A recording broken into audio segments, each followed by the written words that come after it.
Welcome to Hood War Stories. In this episode, I'll be discussing the war between MS-13 and 18th Street. 18th Street is a predominantly Hispanic American gang located in Los Angeles, California. They originated in the 1960s in the Pico Union District near 18th and Union Avenue. 18th Street was initially established because the gang known as Clan 14 only recruited and admitted Mexican Americans in their gang. Clan 14 selective membership led to the creation of the 18th Street Gang. 18th Street's territory historically is composed of 5 main neighborhoods in Los Angeles. Within each neighborhood, there are specific names to distinguish the different groups, as well as cliques. Prospects are initiated into the gang by being beaten for 18 seconds, or partaking in some type of illegal activity designated by a current member. The 18th Street Gang remains predominantly composed of men. The women who join the gang have 3 avenues to do so: an 18-second beating, sexual intercourse with multiple members, or being a girlfriend or wife of a member could potentially lead to membership over time.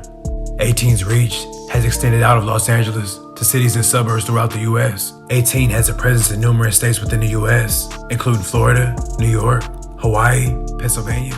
It is estimated that 18 has approximately 30 to 50,000 members in the U.S. alone. Additionally, outside the U.S., 18th Street has a presence in El Salvador, Guatemala, Honduras, Spain, and Mexico. Mata Salvatrucha, also known as MS-13, is a primarily Salvadorian gang, also located in Los Angeles, California. They originated in the 1980s when Salvadorian refugees escaping the Civil War settled in the Westlake, Pico Union, and Rampart districts just west of downtown Los Angeles.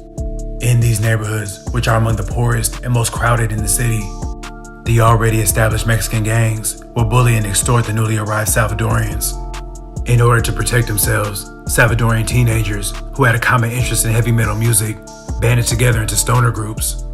In time, the groups coalesced into a single gang, Mata Salvatrucha.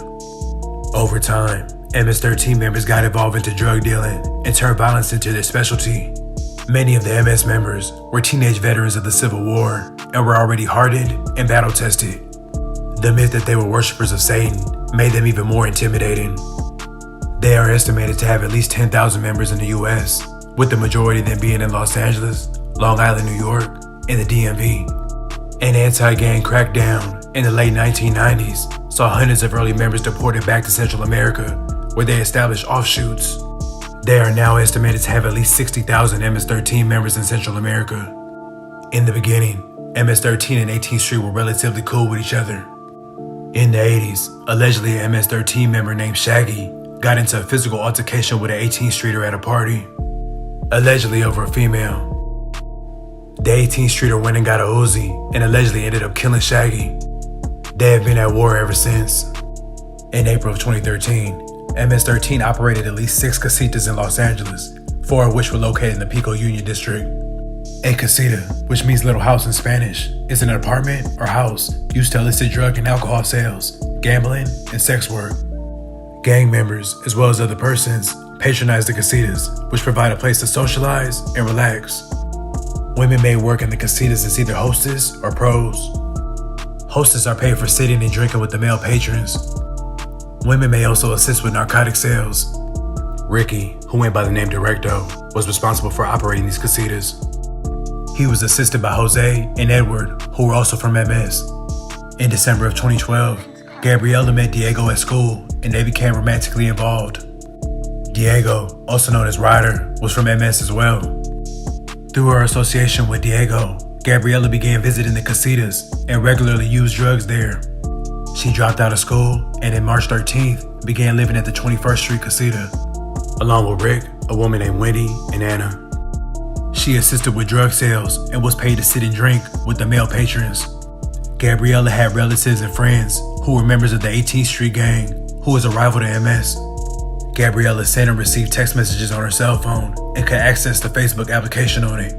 Her phone was not password protected. Some of her text messages and Facebook information indicated her connection to 18th Street members. When Gabriela was at the casita, Diego and Wendy usually took her phone away from her, and other persons in the casita would use it to receive calls and texts. Gabriela was worried that MS-13 members would discover her ties to 18th Street and harm her. She spoke to Diego about this, and he told her not to worry. In April of 2013, Gabriela stopped dating Diego. At some point, she had a sexual encounter with Jose. On April 22nd, Rick asked Gabriella to work at the casita as a pro. She declined, and he became angry with her. The next day at around 1 a.m., Rick told Gabriella and Anna that they could no longer live at the casita and had to leave. With nowhere to go, they borrowed money and stayed the night at the East West Hotel, which was less than 2 blocks away from the Fedora Casita. Later that morning, Gabriella and Anna returned to the Fedora Casita, where they hoped a friend of Anna's would loan them some money. Ruben was there when they arrived. Rick, Edward, and Jose arrived shortly after, but did not speak to the women. Unable to borrow the money, Gabriella and Anna decided to leave. As they were exiting, Jose made a hand gesture to Gabriella, which in hindsight, she believed was a warning. Sometime that afternoon, the women walked back to the East West Hotel. As the women walked toward the corner of 8th Street, Edward approached while Jose was on the opposite corner.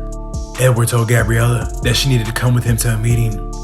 She initially refused, asking why she had to attend if she was not a gang member.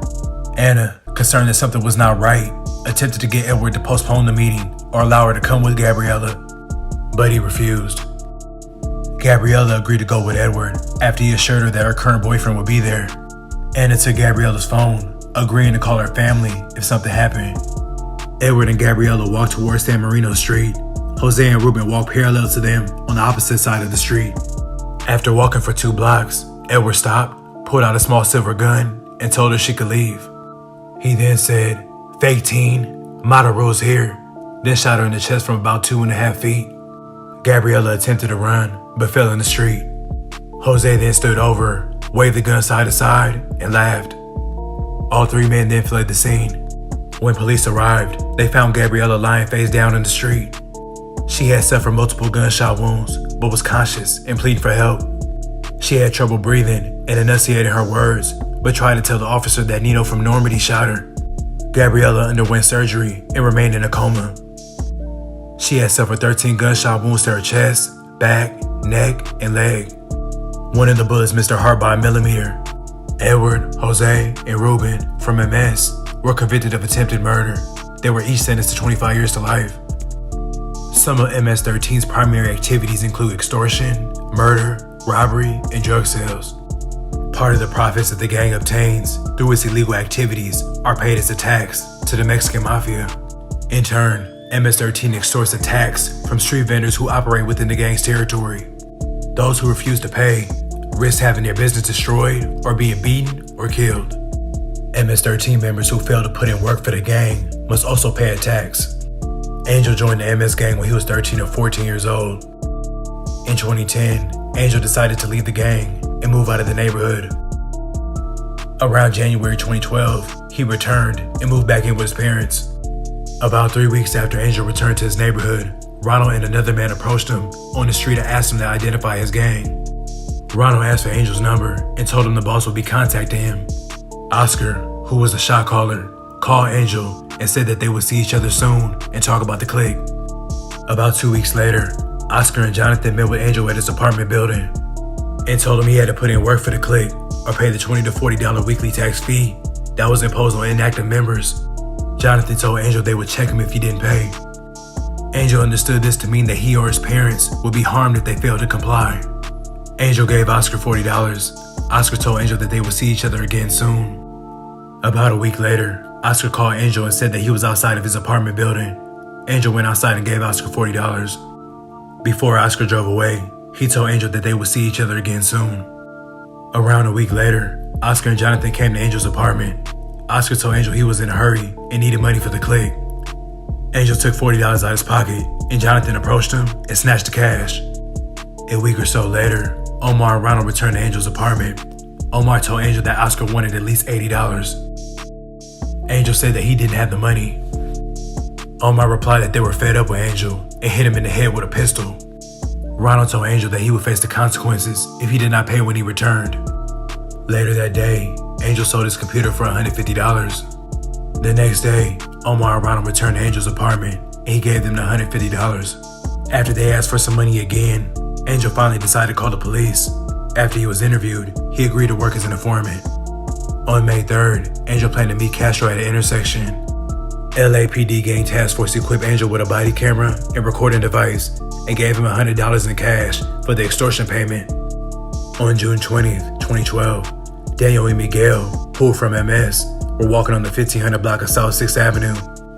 A rival gang member spotted them walking from across the street. The rival stared Daniel and Miguel down as they began to cross the street. They never made it because the rival stepped into the street, took a couple seconds to get a good aim, and opened fire. The MS members were not armed and tried to flee. The rival kept shooting until he ran out of bullets. The rival stood over one of the men as the man lay dying in the street and cursed him for belonging to MS. He proclaimed that he would have shot him in the face if he had another round. Both Miguel and Daniel died at the scene. The following day, after the double homicide, Oscar demanded money from Angel to pay for funeral expenses. On June 27th, an 18th Street member shot at Ronald's car, leaving it riddled with bullets. On July 4th, Castro ordered Angel to kill a member of 18th Street and arranged to meet with Angel to show him a photograph of the target.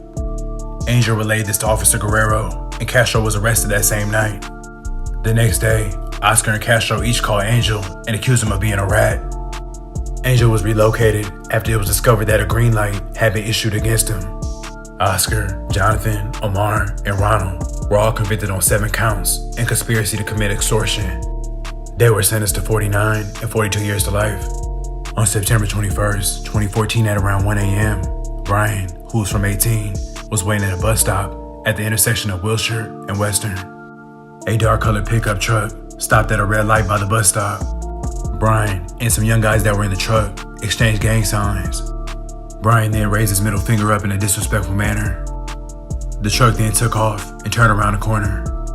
Brian said to the person that was seated next to him, "Man, something about to pop off." 2 men then walked to the bus stop from the direction of the truck. Brian then said, "Everything good, fool?" One of the men then produced a gun, racked it, and fired numerous shots at Brian, who was backing up from approximately 8 feet away. Brian fell on top of a woman who was selling tamales, and they both landed on the ground. The 2 males then ran northbound on Western to where the pickup truck was stopped just before 6th Street. Brian suffered gunshot wounds to his head and back and died at the scene. Christian, from MS, was convicted of second-degree murder. He was sentenced to 15 years to life. I'd like to thank you guys for watching. Please like, comment, and subscribe.